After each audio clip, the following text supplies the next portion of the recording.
Being told that we're back live. So let me go ahead and put the appropriate music. This is Barrington Hughes theme song. Yeah. All right, Lou, thank you so much. So welcome back, guys, to the Fuse Show. Here we are again, season 2, episode 12. We are in the third segment with none other than Barrington Hughes. All right, so we have a few more questions for him. So, break down who is Barrington Hughes. I know those first few years usually takes a while to develop and feel what direction you go, but I'm pretty sure by now you have that feel and you know exactly what it is that you do every time you go ahead and enter that squared circle. So, who is Barrington Hughes? Now you know me, you know I can change your life. Oh, wow. Is that kid that was bullied, that was messed with, that was teased, and then he started to find his stride. And then by the time senior year rolled around, you couldn't tell him anything. Ah, wow. Okay. So we can see that, and we know that that's happened in schools, right? Let's talk about that a little bit, right? Sure. The bullying. Okay. It comes out of left field just because someone thinks a different way, looks a certain way. Then all of a sudden, the ones that are a little bigger, they want to take advantage of that. So if you can share with us, what do you feel as your transition during your high school years? You know, as you got towards the end of it, what is that you found that you were able to, stop some of this bullying? Honestly, once you stand up for yourself, not saying you have to be violent, but just let somebody know that you're not going to allow them to push you around or tolerate what their treatment of you. One of two things are going to happen. They're either going to back down or they're going to push even more, at which point you defend yourself accordingly. Exactly. Okay. And those are very good words. And I'll add one more thing to that. Tell someone. All right. So for those kids that are watching out there, it is a tough situation. Sometimes you feel that you're by yourself. You feel that you can't talk to anyone. Bring it to an adult. Bring it to a parent. Bring it to a teacher. Do not let that happen to you, because unfortunately, some kids do get scarred for life. And they kind of continue that path into adulthood, and it's not a good way to go. So thank you very much for sharing that. Now, no problem. Let's talk about 2017. What are the plans for MILF's favorite wrestler in 2017? What are your goals? What are you looking forward to? Well, principal goal is getting back out of the state again, traveling to my second favorite state in the country, North Carolina. I have several dates set up there. Working on getting into Texas and Georgia, just spreading my wings again. I tend to have a period of time in a year where I'll travel out and just really venture out and try to improve myself as a performer and as an individual, come back and try to help build the scene in South Florida as best I can. Okay, good. And trust me that we appreciate that. The few alongside with all Miami area wrestling fans, we really enjoy going to the different events that are out there with different promotions. Absolutely. And enjoy what you guys do. Again, we know it's not easy. No. So, we try to support as best we can. And, again, we really appreciate everything that you guys put yourselves through. Now, I just want to mention, I did go onto YouTube and found some videos of you. Mm-hmm. And they were pretty cool. So if you want to see some great videos that were made for Barry, I believe they were made for you, there you can put keyword search Barrington Hughes tribute video.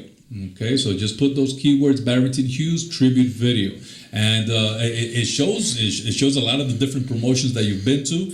It shows a lot of his finishing moves, a lot of the moves that he does, and you can see that he is no pushover. He does get the job done. There is a second video also that I encountered, and that one you can find it by putting keywords Barrington Hughes highlights. So put in Barrington Hughes highlights in YouTube, and there's another video that was very well done. I don't know, it looked like it might have been a fan that kind of put this video together. He did. That was actually a good friend of mine in Japan by the name of Mickey. Oh, okay. He had asked me if he could put something together for me to kind of show around to the different promoters and just kind of encapsulate what Barrington Hughes is and what he does. And of course, I gave him the go-ahead. I was like, go ahead, brother. Nice. So, let's get into our area here of expertise, our area where we live, where we're affected by, you as a wrestler performing and us as fans, going to events. How do you see the state of Miami area wrestling and kind of like, the number of promotions, the fan support, the quality of the event? So how do you see the state of Miami area wrestling? Healthy, I mean... It's starting to be, to be completely honest, it's back on an upswing. Okay. There was a period of time where it was a bit low. There weren't that many promotions running. That's true. Now that you have places like Ronin, places like FEW, places like Brainbuster, places like CCW, places like ICW, that's 5 different places, and that's more opportunities for guys to work together. Exactly. And really help make and feed a healthy wrestling scene. Because, with only 1 or 2 shows, it limits the fans' options of really enjoying independent wrestling. Okay. Well, there you have it, and I'm glad that you're answering the question, because you are in the in. You do see the behind the scenes, and you know plenty of the wrestlers, the promoters, the owners. So we appreciate you sharing that with us. And actually, from a fan point of view, from a fan side, I agree. We started going to wrestling events in the middle of 2014.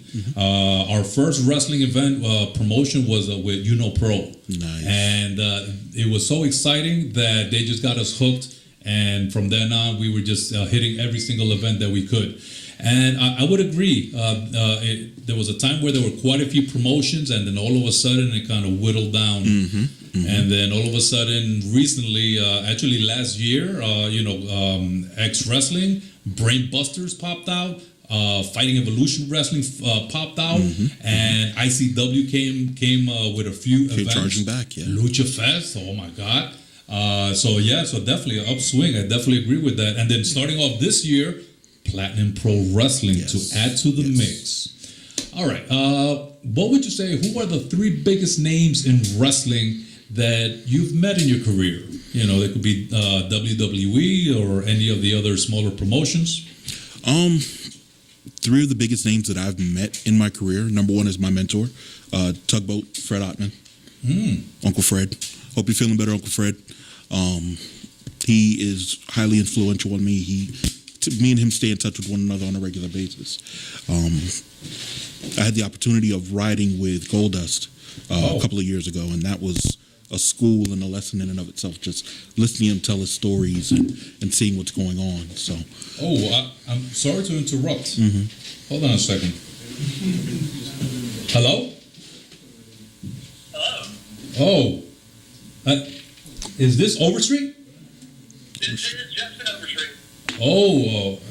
Okay. I just got handed the phone by my stage manager, and he just threw it right in the middle of our interview. I'm actually interviewing right now Barrington Hughes. Was there something? Because you're going to be in our next segment. Is everything okay? Yeah, I heard about you interviewing Barrington. I figured, why not just make your presence known early? I mean, I saw Barrington told you, Barrington was talking about a lot of crap on the internet the other day. Ooh, crap. Okay. Actually, I did see that you guys did have a little tit for tat going back and forth. But hopefully you guys, have settled that. I mean, everything is good with you. I guess it will settle for a little bit, man. But no, let's be honest. If you want to run your mouth as much as he did, you want to run your mouth like Barrington. Somebody needs to come up to you and just smack in your mouth and shut you up. my guy, you had your opportunity when I came up to Pensacola a few months ago. Where were you? Oh, wow. I mean, let's be honest. It has nothing to do with me nor you, though. But the fact that I'm willing to meet you anywhere you want to, I will come down to you. Wow. 8 hours away, and give you the same respect in your hometown. Give me the same respect, right? The lack thereof that I was showing up there, yo.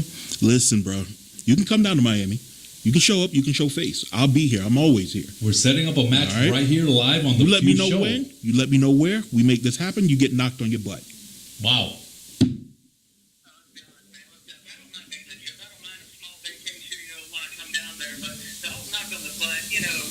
He's calling it a vacation.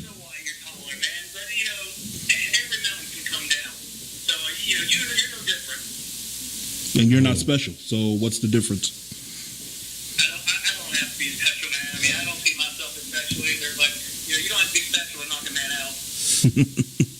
Okay. Well, He's got jokes. He's got jokes. Well, we're going to go ahead and stop it here for now. It looks like you guys definitely have quite a few more things to iron out, but it looks like there might be a match in the future, and you guys definitely need to let us know, especially here on the Few Show, to let us know where exactly this is going to end. So, Mr. Overstreet, if you could hold a moment, I will be with you momentarily. Thanks a lot. All right. Hey, Justin. Oh, I'm sorry. A few last words Hey, here Justin. from Mr. Hughes. Yo, What's up? tell Mrs. Overstreet to have my breakfast ready in the morning. I'm out. Wow. Got you, man. I got you for that one. Okay. And he walked off. All right. I'll be giving you an opportunity in a moment, Mr. Overstreet, if you could just hold right there. All right, ladies and gentlemen, we're going to go ahead and end this segment here. As you guys saw, it got heated. Very last few minutes of segment 3.